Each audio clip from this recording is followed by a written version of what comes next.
Ça a été très dense, les dossiers ont été vraiment discutés. Et puis au final, eh bien, effectivement, je vous demande d'accueillir Sandrine Troutou.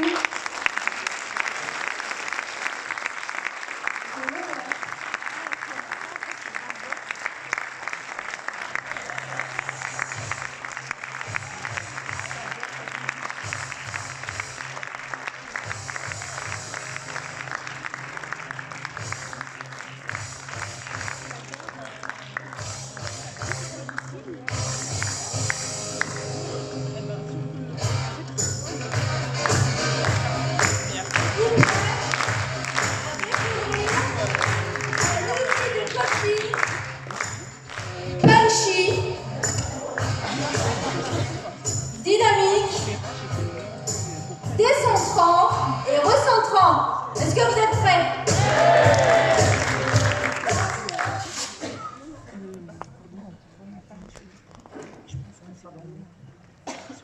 Et c'est ce que je vous propose maintenant.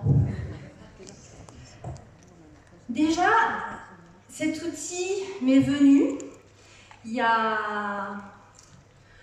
1 an et demi à peu près. J'ai eu l'opportunité d'animer un atelier de développement personnel qui était très axé sur le corps. Alors je me suis dit, coaching professionnel, atelier de développement personnel avec le corps, qu'est-ce que je peux en faire? Donc j'ai commencé à me dire, tiens, je peux utiliser cet outil. Et j'ai eu l'opportunité un lundi soir de participer à un voyage sonore. Est-ce que vous connaissez des voyages sonores? Un voyage sonore, on est allongé, on est assis, comme on veut, et on écoute de la musique, avec des bols tibétains, des gongs, le bruit de la pluie, les papillons qui volent.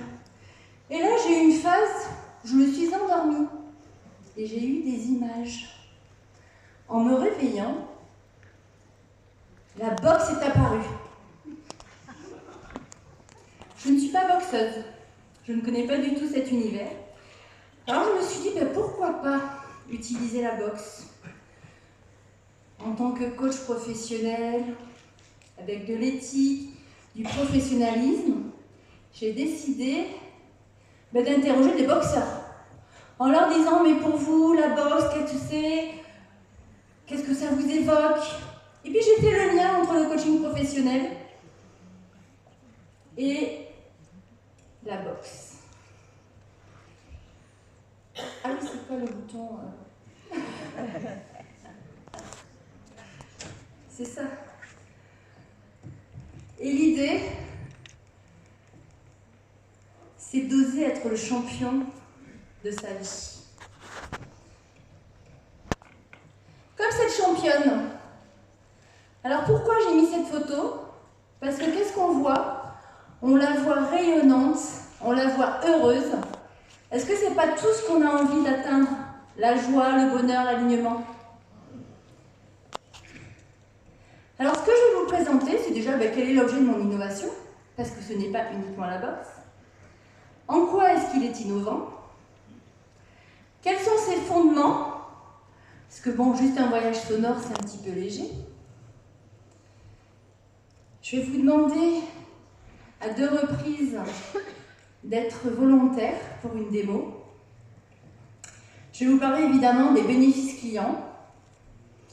Et puis vous, à quoi ça pourrait vous servir? Peut-être que ça pourrait vous intéresser. Et puis moi, je vais vous parler un petit peu de ce que je vais faire de cette bourse, à quoi elle va me servir. Alors l'objet de l'innovation, tout bêtement, c'est le protocole de coaching en 7 points. Est-ce que tout le monde le connaît? Non. Voilà. Et j'ai ajouté des choses, j'ai intégré. Évidemment, la partie sur le corps, il fallait bien que je l'intègre. Donc j'ai commencé par du centrage au niveau de l'accueil, de la relaxation, la méditation, pour faire émerger plutôt du calme intérieur et supprimer éventuellement les parasites que l'on peut avoir quand on arrive dans une séance. Et j'ai ajouté la visualisation avec le VACOG dans la définition de l'objectif. J'ai également ajouté de l'ancrage Et l'ancrage, en fait, je l'ai inséré au moment où le client, le coaché, devait identifier ses ressources, ses forces. Et une fois qu'il avait fait émerger ses ressources, ses forces, je lui proposais de l'ancrer et de remplir cette énergie positive dans le corps.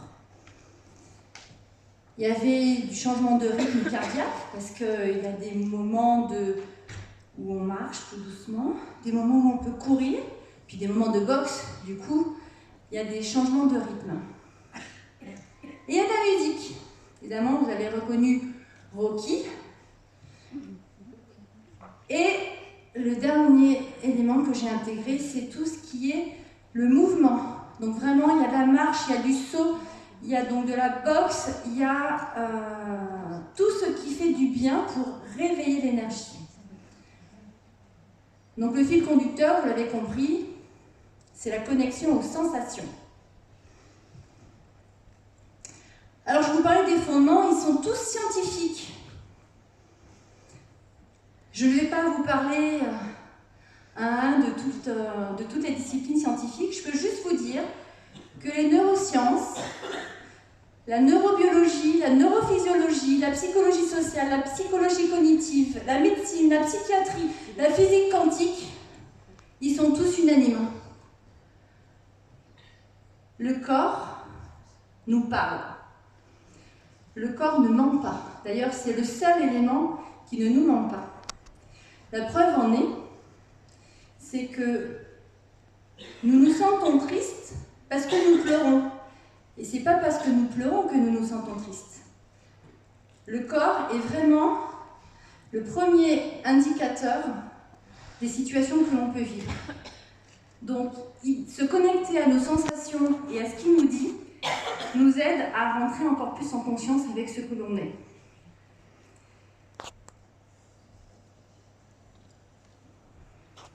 Je voudrais faire un focus sur 3 fondements. Donc, il n'y a pas de pensée sans corps, ni de corps sans pensée. Est-ce que vous connaissez la cognition incarnée?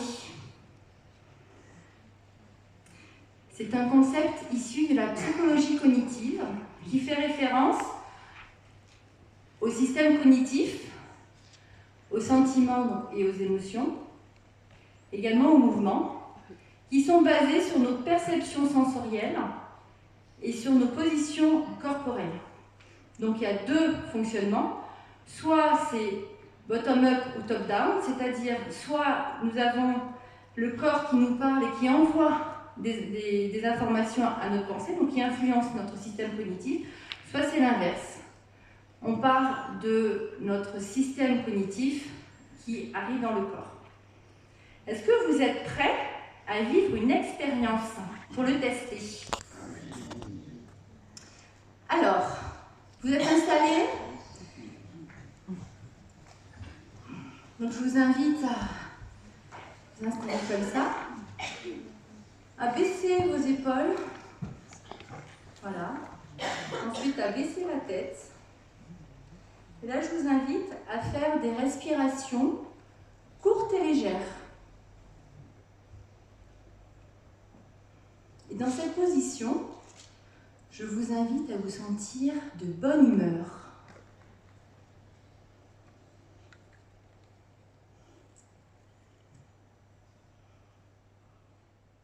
Maintenant, je vous invite à revenir ici et maintenant et à mettre dans le coin de votre tête ce que ça vous a fait de vivre cette expérience.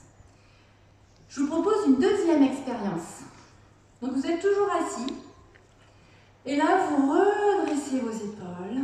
Donc, vous ouvrez votre cage thoracique.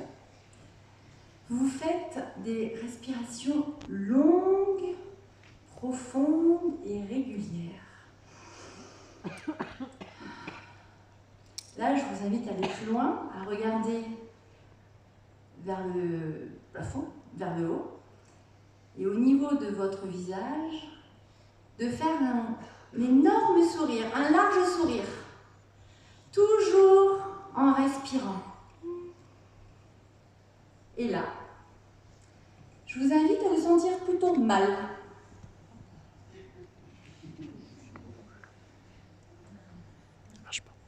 Quand vous avez identifié ce que vous ressentez, je vous invite à revenir ici et maintenant.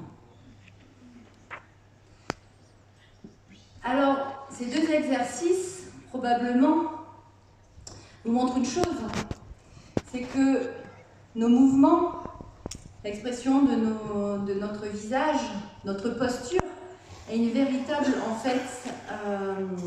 un véritable signal pour nous dire dans quel état nous sommes supposés être. Donc c'est important d'avoir une congruence entre notre posture et notre état. Ça, c'est le premier point. Le deuxième,